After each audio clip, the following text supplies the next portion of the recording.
Semoga juga kita berdoa saudara-saudara kita yang masih berada di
urusan doa pun kita pengen cepat-cepat. Jangan lambat-lambat umur ya pengen kita. Jangan cepat-cepat habis umurnya, pengennya lambat-lambatnya habis.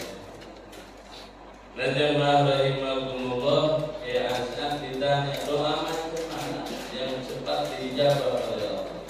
Kata beliau, doa yang kau panjatkan kepada Allah untuk saudara kita. Diulang, doa yang cepat dijawab oleh Allah adalah doa yang kau panjatkan untuk saudara yang lain. Yang kau panjatkan kepada Allah untuk mendoakan orang lain. Jadi ternyata doa kita cepat dijawab jika kita sering doain orang lain, sering mendoakan orang lain. Ibarat begini, kita punya contohnya bola dilempar ke dinding, bolanya satu, balik ke kita berapa? Bola satu dilempar ke dinding, mantulnya ke kita berapa? Satu, bolanya satu. Itu kalau bola. Kalau doa beda konsepnya. Kita lempar doa satu, balik ke berapa? Lebih dari yang kita tahu, lebih dari yang kita sangka dan kira. Itu hitungan kita 10 kali kembali, Allah maunya lebih dari itu. Maka doa yang cepat dijawab oleh Allah, rajin-rajinlah mendoakan orang lain. Termasuk kita bakal nggak ada nih, bakal wafat. Doa yang banyak untuk ahli kubur itu gimana kebiasaan kita? Kalau sekarang kita rajin mendoakan orang yang meninggal, nanti kita meninggal banyak yang mendoakan. Kita seringan berjenazah, ikut takziah, nanti kita wafat pun banyak yang ikut takziah. Alamiah begitu. Nah, Bapak Ibu jamaah rahimakumullah, maka mudah-mudahan doa-doa yang kita bacakan diijabah oleh Allah Subhanahu wa taala. Amin ya rabbal alamin. Karena sejatinya kita ini pengen yang mudah-mudah, pengen yang gampang-gampang.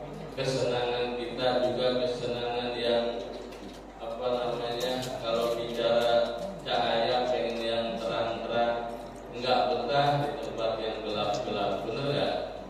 Nah, kalau mati lampu nih, betah apa enggak? Enggak betah, enggak. Di rumah mati lampu, waduh, ngomelin kayaknya. Kayaknya juga enggak salah, kalau bohong salah. Nah, ngomel-ngomel kita, saking enggak betah, karena kita enggak betah gelap, senangnya di tempat yang terang. Kita enggak betah susah, kita enggak betah sulit, pengennya segala sesuatu mudah dan gampang, benar ya? Nah, Bapak Ibu jamaah rahimakumullah, kalau benar berarti kita banyak bersamaan. Nah, urusan gelap, maka ini ceritain gelap sama cahaya, ceritain gelap dan lampunya. Ada satu nasihat dari Sayyidina Abu Bakar As-Siddiq. Sayyidina Abu Bakar As-Siddiq, sahabat Nabi yang luar biasa, yang percaya sama Nabi, nggak pakai logika. Beliau percaya sama baginda Nabi, nggak perlu alasan apa-apa. Pokoknya percaya, yakin. Karena urusan percaya sama yakin beda. Kalau orang percaya perlu pemikiran logis, kemudian baru dia bisa percaya. Tapi kalau orang yakin, nggak perlu logika-logika lagi, yakin. Nah, Sayyidina Abu Bakar itu ya, orang yang termasuk sahabat sudah sampai derajat yakin. Hakul yakinnya, ainul yakin, sudah sampai. Kayak Bapak lah, insya Allah semuanya yakin kepada Allah, yakin kepada baginda Rasulullah. Amin ya rabbal alamin. Kalau urusan percaya, pasti percaya. Ketika ditanya yakin, nah ini judul yang lain lagi. Perlu belajar untuk menuju yakin kepada Allah Jalla wa'ala. Perlu belajar menuju yakin kepada baginda Rasulullah Sallallahu Alaihi Wasallam. Ada gelap, kata Sayyidina Abu Bakar As-Siddiq, gelap itu ada 5 yang pasti kita nggak suka.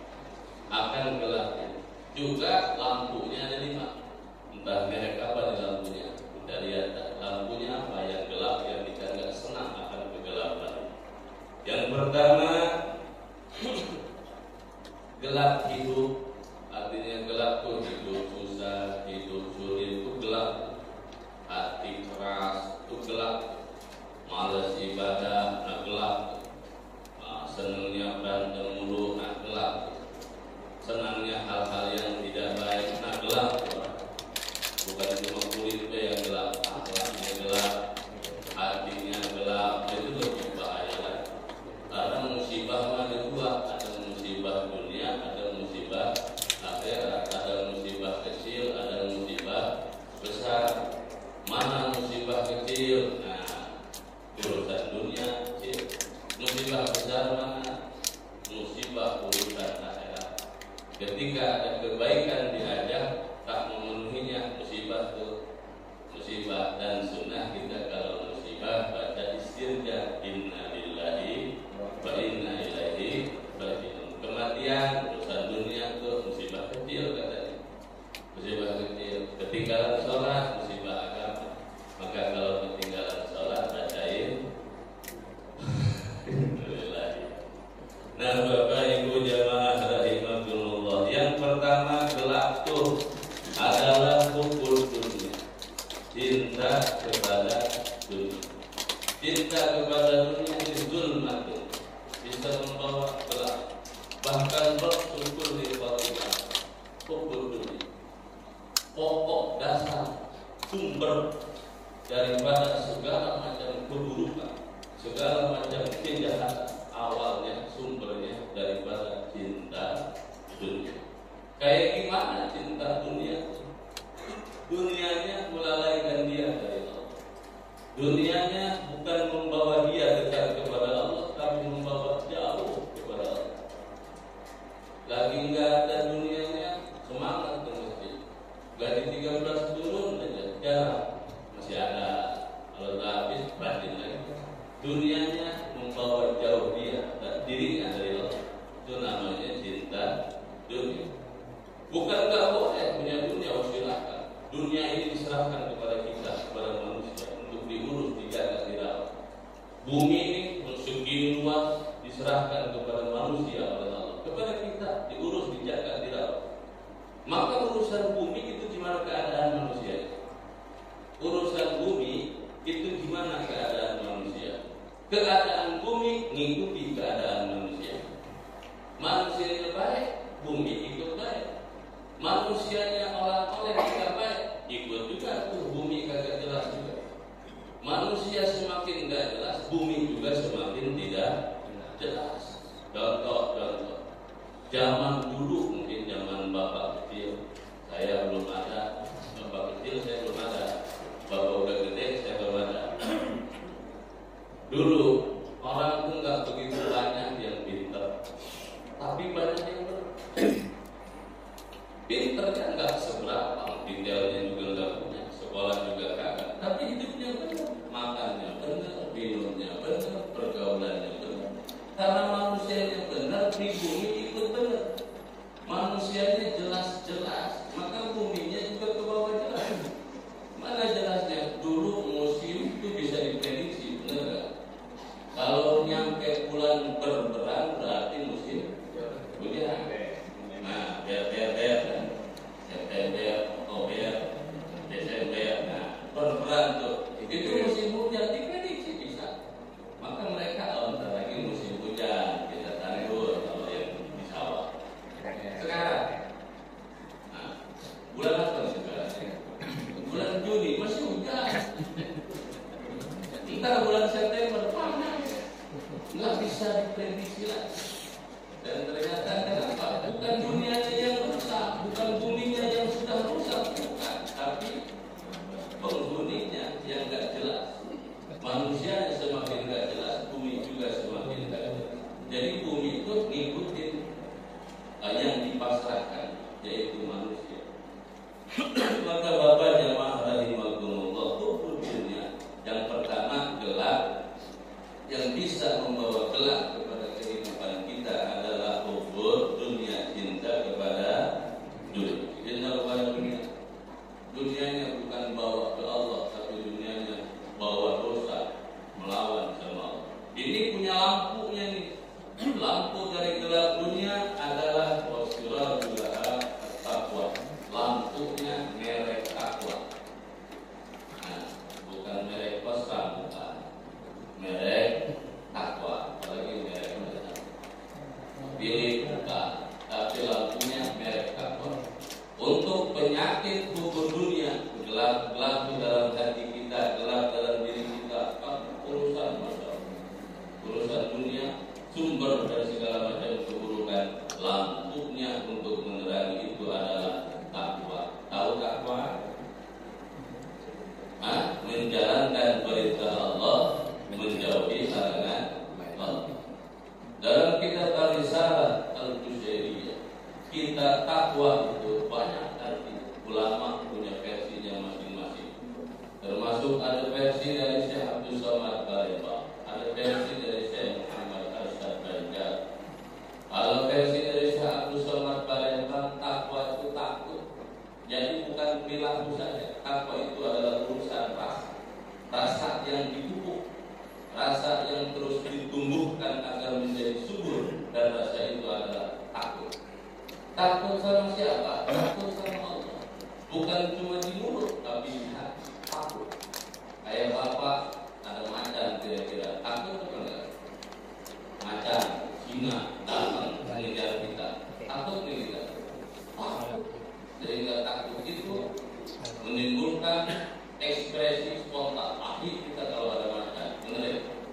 Nah, kalau ada yang enggak baik yang kita senangi, takut juga. Takut apa saja? Kita akan spontan lari menjauh. Nah, takwa itu rasa takut itu kepada Allah Jalla wa'ala. Sekarang cuma bicara mudah, kita takut sama Allah. Maka untuk tes kita takut dan enggaknya sama Allah saat kita sendiri. Saat kita sendiri. Ini sholat kita saat kita sendiri. Kalau lagi jamaah begini kan ke bawah kita ya. Teman sholat sunnah, kita juga ikut sholat sunnah. Takut dibilang males. Teman masuk masjid tahiyatul masjid, ikut kita. Makanya alaikum bil jamaah, selalulah berjamaah. Karena berjamaah itu membawa nuansa yang berbeda, bawa semangat. Bawa semangat. Ya kalau di rumah nemu nggak bapak tahiyatul masjid sholat? Yang nggak ada tahiyatul rumah, ada juga tahiyatul masjid. Di masjid kita nemu qabliyah. Kenapa? Kebawa semangat. Orang ngapain itu kayak Ustaz qabliyah? Meloi. Dia kalau Ustaz sholat lagi, ikut lagi sholat. Orang nggak tahu dia sholat apaan. Mungkin mau sholat. Nah, kebawa semangat. Maka anda itu di jamaah selalulah berada dalam perkumpulan kebawa semangat. Nah, Bapak jamaah rahimahullah, cahayanya adalah takwa. Takut. Yang kedua kata Syekh Abdul Somad Palembang, takwa bukan cuma perilaku menjalankan perintah Allah, tapi punya rasa dalam diri kita, yaitu rasa malu, malu sama itu. Malu dikasih nikmat gak bayar, dikasih nikmat gak berhenti, gak pernah ngitung lagi kita, dan tak akan terhitung kenikmat Allah. Dikasih napas begini gratis, malu di napas dipakai dosa baik. Dikasih detak jantung siu gratis. Kalau sudah sakit kan repotnya luar biasa. Nah, kita masyarakat semua di sini alhamdulillah. Yang sedang sakit juga semoga Allah angkat penyakitnya. Amin ya rabbal alamin. Tuh, nikmat dari Allah begitu banyak, malu dikasih tapi tak berbalas kasih. Kalau kita ngasih orang masih sering, tapi kasih kita tak dibalas dan tak berbalas, rasanya gimana kalau kita malas kasih lagi, betul? Nah, contoh Pak Ketua saya kasih kopi, terus ternyata sudah dikasih sama dia ditolak. Kira-kira ngasih lagi nggak? Enggak mau, berarti nggak suka kopi dia, ganti teh. Dikasih teh juga tak diminumnya. Mau ngasih lagi nggak kita? Susu. Tidak dikasih lagi. Tuh, kalau saya syukur tuh di situ. Semakin kita menerima apa yang Allah berikan, Allah semakin kata. Kalau dikasih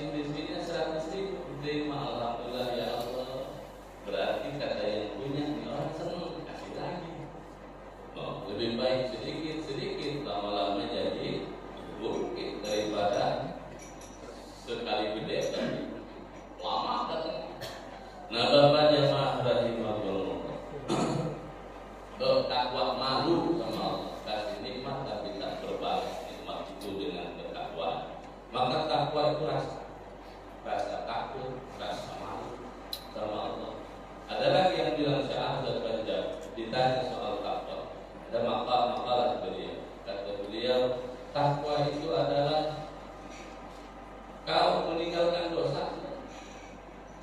Jadi ditanya, saya pengen jadi orang yang bertakwa itu gimana? Pokoknya jangan dosa. Tinggalin itu dosa. Kalau lagi dikerjakan, tinggalin itu dosa. Kalau lagi dikerjakan, berhentilah dari dosa. Sudah segala macam perbuatan dosa, hentikan. Itu namanya takwa.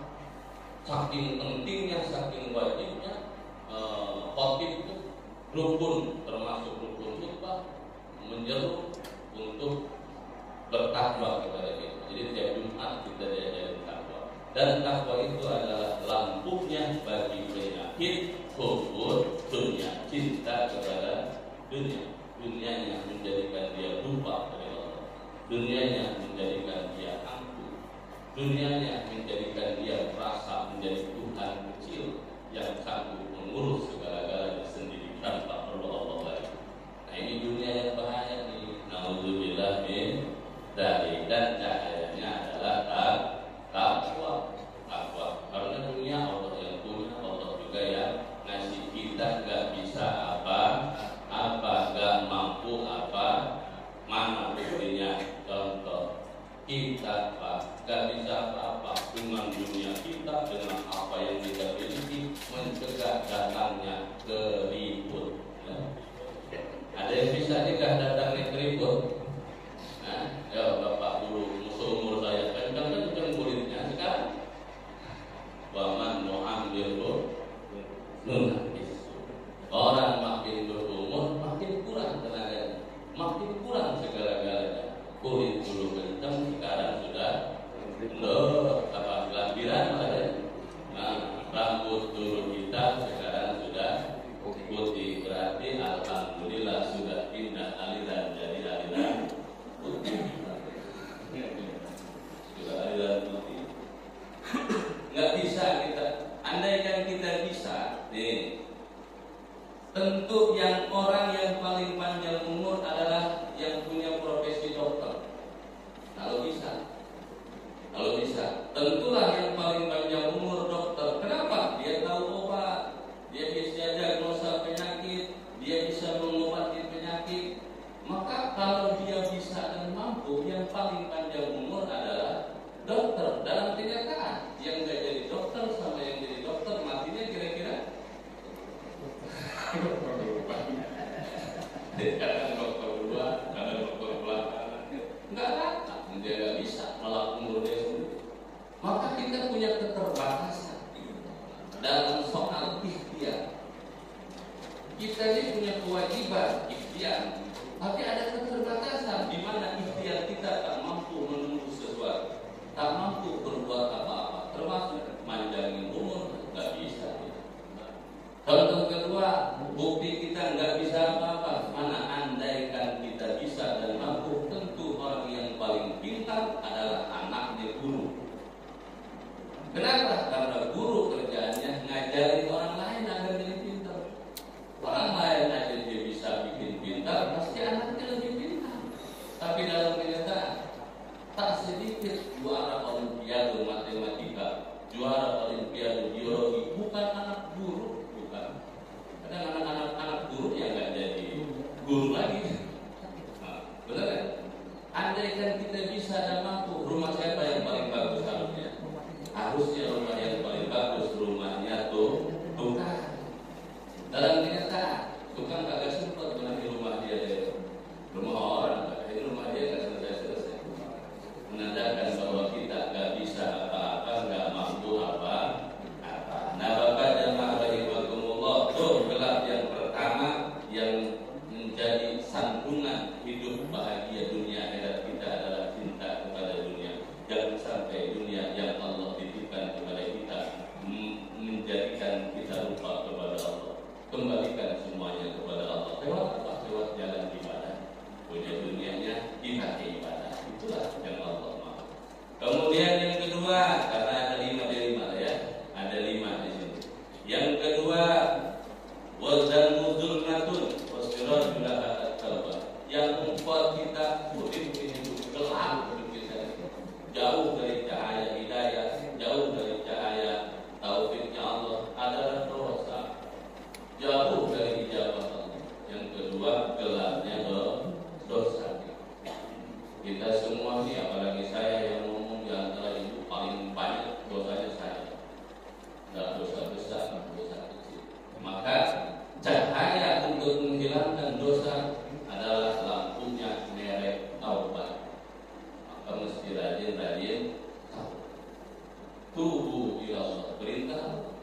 taubatlah kepada Allah. Apa taubat itu? Kembali lagi, rujuk ila Allah, bahasa ulama. Taubat itu adalah kembali lagi. Karena sejatinya bapak ibu ini orang suci, ahli surga pula, calon ahli surga. Ya, mana bukti? Kullu mauludin yuladu alal fitrah, kata Nabi. Setiap yang dilahirkan dalam keadaan suci, manusia itu suci semua. Walaupun dia dari rahim non muslim suci, baik itu suci. Walaupun dia dari rahim orang yang bukan Islam, tidak menyembah Allah, tapi telah dilahirkan suci, suci semua. Kita semua manusia dalam keadaan suci. Nah, seiring berjalan kehidupan, terus kotor, dibersihkannya dengan taubat untuk membersihkan diri kita. Maka kita diajari habis sholat banyakin baca istighfar, astagfirullah, apalagi 3 kali gitu ya. Kalau kita umum 3 kali, mau 10 kali, mau berapa silakan. Tapi kalau lagi berjamaah ikut yang umum, mengada-ngada kita orang kagak meloi lagi. Nah, jamaah rahimahumullah, dosa itu ternyata penyebab hidup kita gelap, jauh dari cahaya hidayah, jauh dari cahaya kemudahan, jauh dari cahaya ijabah doa. Dosa menghalang. Bukan doa itu tidak diijabah, semua doa pasti diijabah. Karena doa itu janjinya Allah. Diulang, doa itu janjinya Allah. Ud'uni astajib lakum. Doalah, mintalah, aku kasih. Itu janji dari Allah, bukan janji dari ketua masjid, dari saya, bukan. Janji Allah, mintalah, dikasih. Nah, tinggal kita bertanya, saya udah banyak doa, tapi nggak dikasih-kasih, nambah jauh daripada dikasih. Nah, karena Nabi ditanya, ada sahabat datang ke Nabi, ya Rasul, saya udah doa nih, tiap malam saya bangun, terus tapi nggak diijabah-ijabah, nggak dikabul-kabulkan. Kemudian apa nasihat Nabi? Janganlah kamu berdoa bifadlillahi wa ghafir, dengan sifat, dengan sikap doamu yang cepat diijabah. Namanya doa yang tergesa-gesa. Doa yang tergesa-gesa ya begitu tuh bahasanya. Saya udah doa tapi belum juga dikabulkan Allah. Itu doa tergesa-gesa, nambah jauh daripada ijabah doa. Ada 2 yang kita punya yang ini pusaka kita dan kekuatannya luar biasa. Yang pertama takdir Allah, yang kedua doa. Di dua-duanya sama-sama hebat. Takdir itu rencana Allah, doa itu janjinya Allah. Dan takdir Allah untuk kita nggak bisa dirubah. Kita nggak bisa merubah takdirnya Allah. Kalau Allah mau merubah bisa apa? Allah mau merubah takdir bisa apa? Bisa, punya dia. Dia yang bikin, dia yang konsep, terserah Allah. Maha kuasa Allah untuk merubah segala-galanya. Tapi bagi kita nggak bisa merubah takdir. Doa itu janji Allah. Dan banyak kata Nabi, la yaruddul qadar. Satu redaksi lain, la yaruddul qadir illa doa. Tidak ada yang bisa menolak takdir, menolak qadarnya Allah kecuali dengan doa. Maka doa bisa merubah takdirnya Allah jika Allah mau merubah. Maka konsep doa itu semuanya diijabah. Dan konsep ijabah doa ada 3, iya, tidak, tunggu. Nah, kalau kita minta, ya Allah saya minta ini, dikasih, berarti iya, kata Allah, itu terbaik buat kamu. Kemudian ya Allah, kata Allah, kakak nggak pas buat kamu. Minta kaya, entar dikasih kaya, nggak ke masjid-masjid, oke melulu. Maka nggak dikasih kaya, bersyukur itu yang terbaik. Nah, yang ketiga konsep doa, ya Allah saya minta, kata Allah, tunggu, belum pas waktunya. Allah masih senang mendengar keluh kesah kita kepada. Maka itulah konsep doa, iya, tidak, tungguin. Karena semua doa dijawab. Kalau tidak dijawab berarti Allah ingkar janji. Allah mustahil ingkar janji. Nah, jamaah rahimakumullah, terus ditanya lagi, doa saya kok nggak dijawab-ijabah? Ternyata ada yang menghalangi ijabah doa kita, atau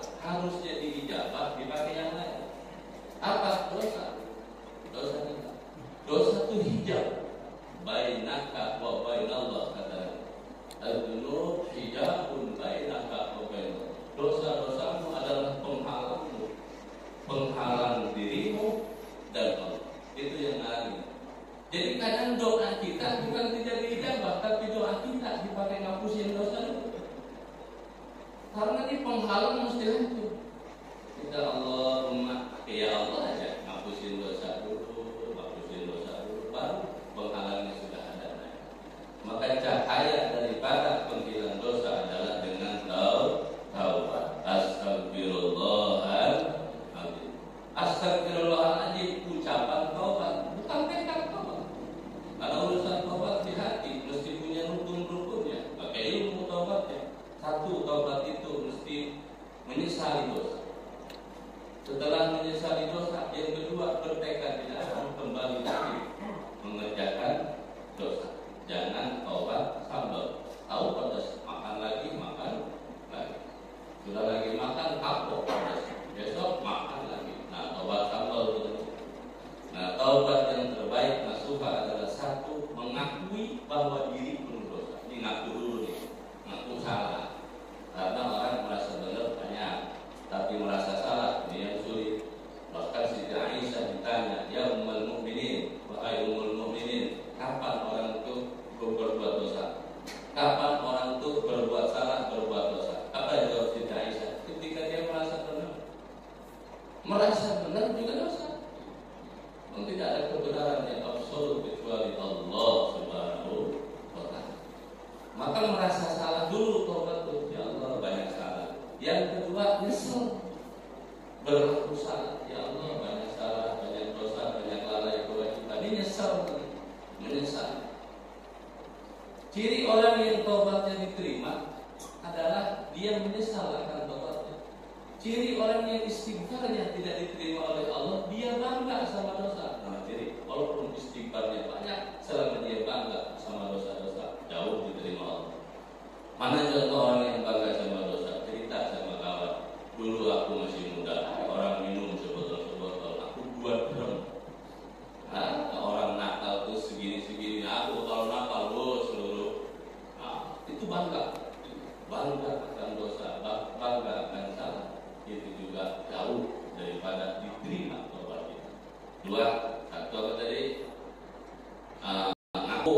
Yang kedua, nyesel. Yang ketiga, tekad untuk tidak mengulangi kembali. Baru baca astagfirullahaladzim. Istighfar ucapan. Tekadnya yang 3 itu yang penting. Rukun taubat. Nah, jemaah rahimakumullah, sulit kita itu disebabkan dosa kita. Untuk menghilangkan sulit kita, gelap kita adalah taubat. Yang kemudian, yang ketiga, gelap yang ketiga digelap. Wal qabru dzulmat. Kubur itu gelap. Bayangin kalau di Gunung Fatimah ada yang dikubur pakai lampu. Ada enggak? Agak ada.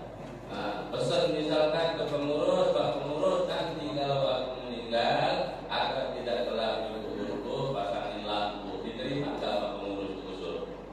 Enggak diterima. Dan bayangin berapa meter dalamnya? 1,5 ya? 1,5 dalamnya, lebarnya setengahnya. Ditutup pula pakai papan. Sudah ditutup pakai papan, pakai tanah pula diuruk. Mending cuma diuruk, diinjak-injak sama kawan tanahnya biar padan. Kalau jadi sambil dia ngomong, awas dia jangan keluar lagi. Enggak boleh ada celah sedikit. Bayangin, gelap sama sekali. Dan kubur itu gelap. Tapi ada kubur yang bercahaya. Kuburan Bapak semua insya Allah nanti bercahaya. Ya Rabbal, asal punya lampunya. Lampunya apa? Mereknya La ilaha illallah Muhammadur Rasulullah. Pegang lampunya di kuburan. La ilaha illallah Muhammadur Rasulullah. Kalimat tahlil. Nah, diajarin untuk tahlilan biar terbiasa baca La ilaha illallah Muhammadur Rasulullah. Habis sholat baca 100. Boleh Pak. Zikir umum itu. Zikir itu ada 2. Zikir umum boleh dibaca. Siapa baik. Kalau zikir khusus baru perlu ada konseling, bimbingan dari mursyid, dari guru.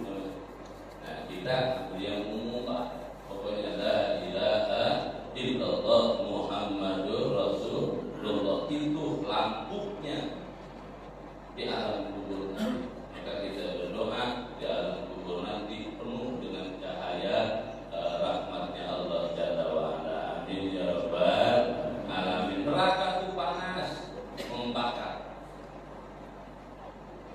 membakar orang yang berbuat. Dan pelindung dari api neraka adalah la ilaha illallah Muhammadur Rasulullah. Api neraka enggan membakar orang yang di hatinya ada kalimat Allah. Satu ketika cerita kisah dari baginda Nabi. Satu amal manusia itu dikumpulin, amal buruknya, amal bagusnya. Ada seseorang yang amal buruknya dikumpulin itu berkontainer-kontainer, puluhan kontainer, bahkan ratusan kontainer amal buruknya, sehingga dia pesimis, neraka itu.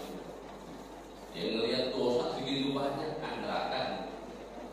Terus diperlihatkan amal baiknya satu kotak kecil, kotak oleh dengan ada kotak segede gitu amal kebaikan dia. Akhirnya dia tambah aja pesimis, jadi ini mau masuk neraka, jadi udah nggak ada ampun lagi. Jadi banding nih kotak kecil, ini ribuan konten segitu banyak. Maka kemudian kata baginda Nabi, jangan pesimis dulu. Ini akhirat, tempat keadilan ditegakkan, dan keadilan Allah, bukan keadilan MKMA Indonesia, bukan. Keadilan Allah diperlihatkan. Maka kemudian ditimbang. Ini buruk yang ribuan konten di alam mizan, ini satu. Ditimbang. Ternyata yang unggul timbangannya adalah yang kotak kecil tadi. Kotak kecil tadi. Yang ini ke atas lebih ringan, yang kecil yang lebih berat. Penasaran, emang itu apa? Ya buka saja. Ketika dibuka isinya cuma 4 huruf. Alif, lam, ha, Allah. Apalagi kalau punya la ilaha illallah, pemberat timbang penyelamat kita dari api neraka. Kemudian dihadapkan kepada neraka. Neraka juga sama. Dia makhluk Allah. Ya Allah, aku ini adalah tempat orang yang berbuat dosa. Ini orang berdosa semua, hak disiksa sama saya. Silakan. Tapi dia punya kebaikan. Ini lafaz Allah, la ilaha illallah. Mau nggak kamu membakar lafaz la ilaha illallah? Neraka muncul ke kamu. Maka mudah-mudahan la ilaha illallah yang kita baca itu juga mengantarkan kita kepada wafat kita husnul khatimah. Amin ya rabbal alamin. Sudah berapa tuh? 3 ya. Sekarang yang keempat. Dikit lagi nih. Wal akhiratu zulmatun wasiratu laha al amalus salih.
cinta dunia. Itu bawa ke gelap.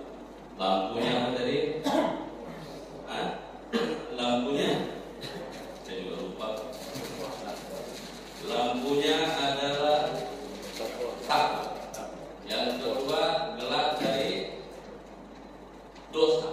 Lampunya adalah taubat. Yang ketiga, gelap dari apa tuh? Kuburan. Kuburan gelap. Lampunya adalah la ilaha illallah Muhammadur Rasulullah. Yang terakhir yang kelima, siratal mustaqim, jembatan gelap. Lampunya adalah yakin kepada Allah.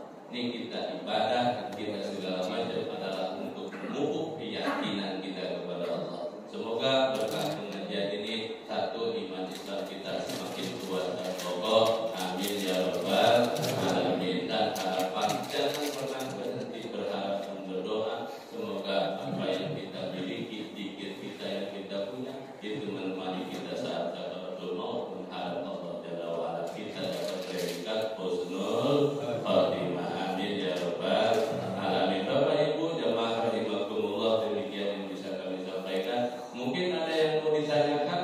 Oh, tidak ada. Oh, tidak ada. Nah, ya udah, silakan. Kalau mau bertanya, silakan. Tapi jawabannya saya bocorin duluan. Jawabannya wallahu saya juga nggak tahu. Silakan. Ya. Assalamualaikum warahmatullahi wabarakatuh. Yang masalah dosa kan? Dosa itu kan ada dosa kita kepada Allah dan ada dosa kepada manusia. Kalau dengan Allah urusannya mudah, taubat selesai. Tapi kalau dengan orang, kalau mereka tidak mau memaafkan, apalagi kalau kita sudah maaf begitu saja. Ada orang tersakiti, ada barang-barang yang kita ambil. Nah itu bagaimana taubatnya? Terima kasih. Manusia itu makhluk sosial sekaligus juga makhluk Tuhan. Dia makhluk Tuhan karena dia tak menciptakan dirinya sendiri, tapi dia diciptakan. Maka hubungan dia dengan Tuhan disebut dengan hablum minallah. Manusia juga sudah makhluk Tuhan sekaligus makhluk sosial, tak bisa hidup sendiri. Maka dia mesti dan pasti harus berinteraksi dengan sesamanya. Untuk itu manusia disebut makhluk sosial dan hubungannya disebut dengan hablum minallah. Dalam praktek perjalanan manusia hubungan dengan Allah kadang baik, kadang tidak baik. Ketika baik itu yang diharapkan, ketika tidak baik harus menjadi. Dan untuk hubungan itu menjadi baik kembali, jalannya adalah taubat. Itu jalan hablum minallah. Jika rusak, jalannya taubat. Selesai, lurus lagi. Jika hablum minallah, hubungan manusia dengan sesamanya ada kadang baik, itu yang diharapkan. Ada juga kadang tidak baik, itulah perjalanan. Dan untuk membuat yang tidak baik, yang busuk menjadi baik kembali, jalannya adalah Islam. Kalau dengan Allah taubat, kalau dengan sesama namanya Islam. Apa itu Islam? Damai. Bahasanya damai. Kalau salah saya minta maaf. Kemudian oke, saya maafkan. Selesai urusan. Ada lagi, saya minta maaf. Sudi tak memaafkan. Ada juga gitu kan? Satu minta maaf, satu tak memberi maaf. Atau yang satu memberi maaf walaupun tak minta maaf. Kan macam-macam kasus. Ada yang aku pokoknya ikhlas juga memaafkan walaupun dia tak minta maaf. Itu kan kasusnya begitu.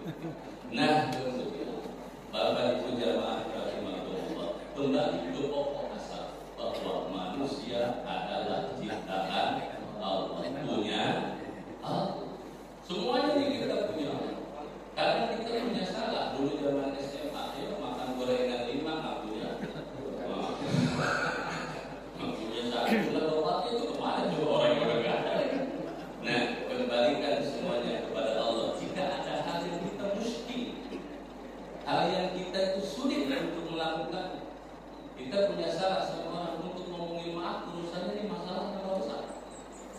Jika kita mengungkapkan, karena istilah itu mesti disebut salahnya. Saya salah begini, tapi lihat dulu efeknya. Jika kita bicarakan malah tambah masalah.